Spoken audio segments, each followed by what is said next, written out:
रोहिणी खडसे पुणे पोलिसांच्या भेटीला पोहोचलेले आहेत। पुणे पोलीस आयुक्तालयात त्यांनी भेट घेतलेली आहे दाखल गुन्ह्यांची। यावेळेस रोहिणी खडसेंनी माहिती जाणून घेतली। रोहिणी खडसेंनी पुणे पोलिसांच्या वरिष्ठ अधिकाऱ्यांसोबत भेट घेतलेली आहे। रोहिणी खडसे यांचे पती प्रांजल खेवलकर यांना कालच पुणे पोलिसांनी अटक केली होती।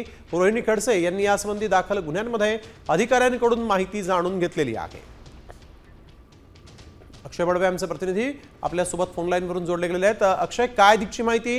रोहिणी खडसे सध्या पुणे पोलीस आयुक्तालयात आहेत। निश्चितपणे आपण जर पाहिलं तर रोहिणी खडसे या आज सकाळी पुणे पोलीस आयुक्त अमितेश कुमार यांची भेट घेणार होत्या, मात्र ही भेट रद्द केल्यानंतर रोहिणी खडसे आज पुणे पोलिसांना भेटणार नाहीत असा निरोप जो आहे तो मिळाला होता। मात्र अचानकपणे रात्री 8 वाजता पुणे पोलीस आयुक्तालयात रोहिणी खडसे आल्या आणि त्यांनी या ठिकाणी अमितेश कुमार नव्हे तर पुणे पोलिसांच्या गुन्हे शाखेच्या अधिकाऱ्यांची त्यांनी भेट घेतलेली आहे।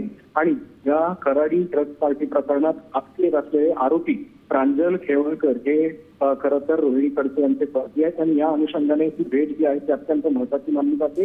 यावेळी रोहिणी खडसे यांनी वरिष्ठ अधिकाऱ्यांसोबत या गुन्ह्याबाबतची चर्चा देखील केलेली आहे। त्यांच्यासोबत काही वकिलांची टीम देखील होती आणि याबाबत या सगळ्या संपूर्ण गुन्ह्याची माहिती जी आहे ती गुन्हे शाखेच्या अधिकारी यांच्याकडनं रोहिणी खडसे यांनी जाणून घेतलेली आहे। मात्र माध्यमांशी बोलण्यास त्यांनी टाळाटाळ केली असून योग्य वेळेला आम्ही माध्यमांशी संवाद साधेल असाही त्यांनी ऑफ रेकॉर्ड याबाबतची माहिती दिलेली आहे। बिलकुल, धन्यवाद अक्षय आपण दिलेल्या सविस्तर माहितीसाठी। तर पतीच्या अटकेनंतर रोहिणी खडसे सध्या पुणे पोलीस आयुक्तालयात पोहोचलेले आहेत आणि तिथं त्यांनी पूर्ण या गुन्ह्यामधली माहिती जी आहे ती अधिकाऱ्यांकडून जाणून घेतली आहे।